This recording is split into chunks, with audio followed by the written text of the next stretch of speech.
Every story has a moment when someone sees the disaster coming before anyone else. A moment when a single warning, if heard, could have changed the entire future. For Prince William, that moment arrived the day he sat his younger brother down and said the words he had never said before. "Harry, slow down. Something isn't right." He didn't raise his voice. He didn't accuse. He didn't lecture. He spoke like an older brother who had watched the royal machine chew up people far stronger than Harry. And he didn't want Harry to be next. But Harry didn't hear love. He heard judgment. And instead of slowing down, he sped up. What followed became one of the deepest, most painful rifts the royal family has ever known. Today, we're diving into the story William tried to prevent and the warning Harry refused to listen to. To understand why William spoke up, you have to understand what he had already survived. When William brought Kate into the royal world, nothing about it was glamorous or effortless. It took 10 years of slow, careful preparation, 10 years of private dating, 10 years of Kate studying the expectations, the protocols, the pressure, 10 years of adjusting to cameras, criticism, and a public eye that forgives nothing. William understood something Harry didn't. You don't jump into the royal system. You train for it. You survive it. You learn the waters before going anywhere near the deep end. Kate had time. Sophie, who married Prince Edward, had time. Even Diana, despite everything, had months of close observation before stepping into the institution. But Meghan? She arrived fast. She moved fast. She married fast. And she walked straight into a system she had no time to understand. William wasn't trying to block Harry's happiness. He was trying to keep him from crashing into something he knew could break them both. But Harry wasn't just in love. He was in a rush. He wanted marriage. He wanted children. He wanted a future built instantly. And in that rush, he missed the warning that could have saved everything. He had lost his mother too young. He felt time slipping through his fingers. Where William saw danger, Harry saw a doorway. And once again, the warning went unheard. But this is where the story takes a turn. A turn so strange, so whispered, so controversial, that even palace staff speak of it only behind closed doors. Because for years, quiet voices inside the royal bubble have suggested something explosive. What if Meghan's attention was never meant for Harry at all? What if the spark she aimed to ignite was with William? Now, to the outside world, it sounds ridiculous, absurd, tabloid nonsense. But inside the monarchy, where symbols matter, scents matter, impressions matter, temptation is more dangerous than scandal. And the whispers didn't stop. People noticed the perfume she wore, the glances that seemed too perfectly timed, the almost invisible moments no one was supposed to catch. Was it real? Was it imagined? Was it misunderstood? No one can say for sure. But here's where the rumor gets truly unsettling. Perfume isn't just a smell. It's a trigger, a memory, a punch from the past. And when you remember who William's mother was and what she wore, the whole thing becomes almost too eerie to ignore. Princess Diana loved Bluebell, Penhaligon's Bluebell specifically. It was her signature, her emotional fingerprint. Meghan's favorite fragrance, long before the royal world ever knew her, was Joe Malone's Wild Bluebell. Coincidence? Maybe. That's what many say. But to some inside the palace, the idea of William, Diana's firstborn, catching that familiar note, being pulled back for a split second into the memory of his mother, felt unsettling. As one palace staffer allegedly put it, a scent can open a door you're not ready to walk through. Some people inside the palace believed she knew exactly what she was doing. They whispered that Meghan understood the power of scent, especially that scent. Bluebell, Diana's scent, the fragrance tied to William's earliest memories. Did she use it intentionally? Did she hope it would soften him, sway him, or trigger something emotional? No one can prove it. But the rumor alone was enough to set imaginations on fire. Because once people began to believe Meghan was walking into William's space wearing Diana's signature note, the story took on a life of its own. This was the moment when the gossip sharpens, when curiosity becomes suspicion. To her critics, Meghan wasn't being warm or glamorous.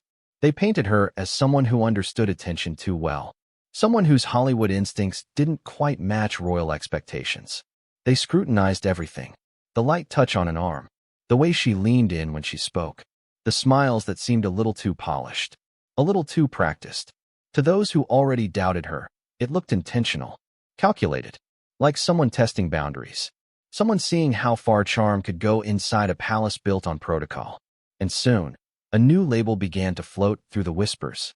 Not literal, not official, but the kind of word people use when they're trying to warn each other quietly. She's the hunter. With charm. Not a predator. Nothing criminal, nothing sinister. More like someone the palace elders believed moved through rooms with strategy. Someone who understood influence better than they were ready for. To her supporters, it was all fantasy. To her critics, it was proof. To everyone else, it was just one more rumor in a royal world built on rumor. If the perfume was the bait, then palace protocol became the shield. Behind the polished smiles and perfect family photos, insiders say there was one unspoken rule that followed William everywhere. Never be alone with Meghan. Not at receptions. Not during long charity dinners. Not even at family events where wine loosened tongues and cameras lurked behind every curtain. The reason was simple. Optics. The royal machine had been burned before. One wrong angle, one laugh taken out of context, one moment of innocent closeness. And suddenly the front pages would explode with speculation that could haunt them for years. But it wasn't only William they were protecting. It was Kate. The future queen, the woman who had spent more than 10 years preparing for royal life, building her reputation on steadiness, dignity, and quiet strength. If any whisper, any misunderstood moment, ever drifted into the press, Kate would be the one left carrying the humiliation. And the palace wasn't willing to risk that. So they created what one senior aide allegedly called a buffer system. There would always be someone else in the room. A private secretary, a security officer, an advisor, sometimes even a nanny or a second cousin no one remembered inviting. Anyone, as long as William and Meghan were never in a situation where imagination could twist shadows into something more extreme? Maybe. But this was a family shaped by scandal. Charles and Camilla, Fergie and the infamous photos, Diana and the stories that still echo through every palace hallway. They knew how fast whispers could grow into storms. And Meghan, with her Hollywood polish, her confidence, her ability to command a room without trying, was, to some insiders, a perfect recipe for misunderstanding. Which leads to the question that hovered over every whispered conversation. If Meghan really did push the boundaries, even slightly, why? Some believed it wasn't flirtation at all, just charisma misunderstood. Others thought it was something simpler. Jealousy. Kate was destined for the crown. Meghan, no matter how beloved or brilliant, would always walk a step behind. And in a world where hierarchy governs everything, even the smallest envy can cast a very long shadow. Maybe Meghan wanted to test whether she could outshine Kate, even for a moment, in William's eyes. Not romantically, not literally, but socially, symbolically. Because in the royal world, a moment of attention can feel like a moment of power. Others whispered that it wasn't about romance at all, but hierarchy. If Meghan could charm William, even slightly, it proved something huge. She wasn't just Harry's wife. She was someone who could hold her own in a room where every glance, every laugh, every breath carries political weight.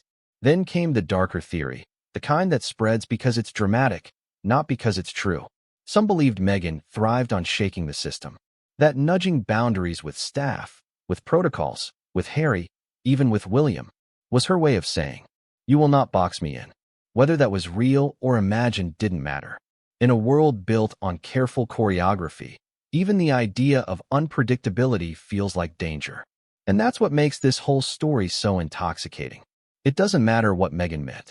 What matters is what people thought they saw. A smile became a signal. A laugh became a lure. A perfume became a ghost from Diana's past.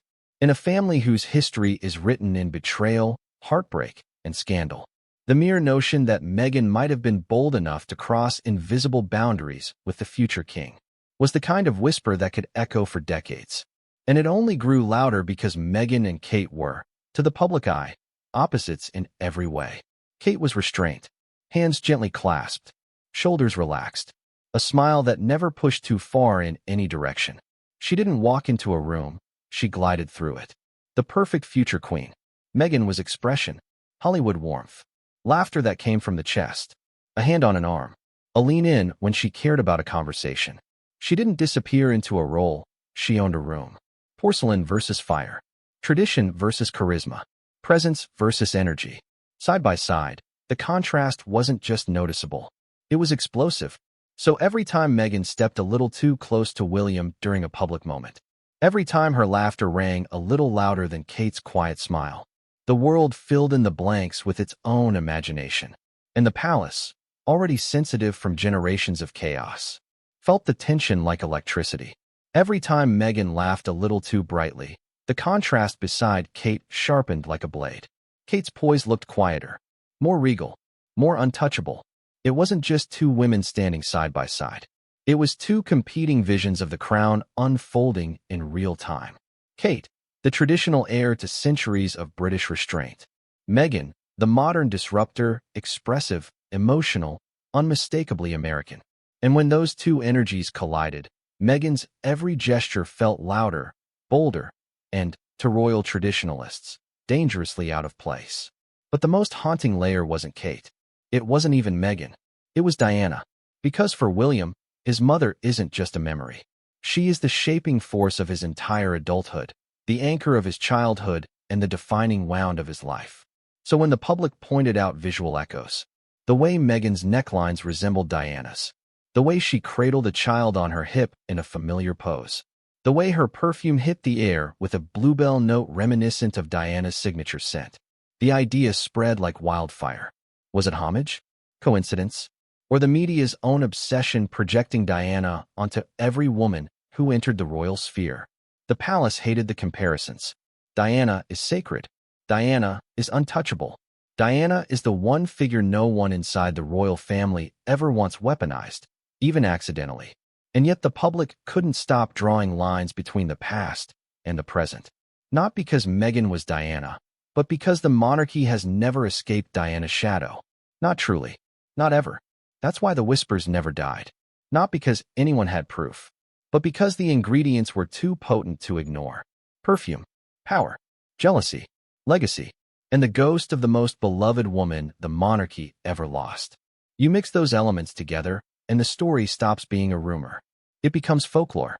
A legend whispered in palace corridors, replayed in newspaper columns, exaggerated by tabloids, and immortalized in the public imagination. In the end, this saga was never just about Meghan, never just about Kate, never just about William. It was about Diana, the ghost who still sits at every royal table, still shapes every royal marriage, still haunts every royal decision. And that is why this story refuses to die, because it isn't just scandal. It's myth. It's memory. It's monarchy.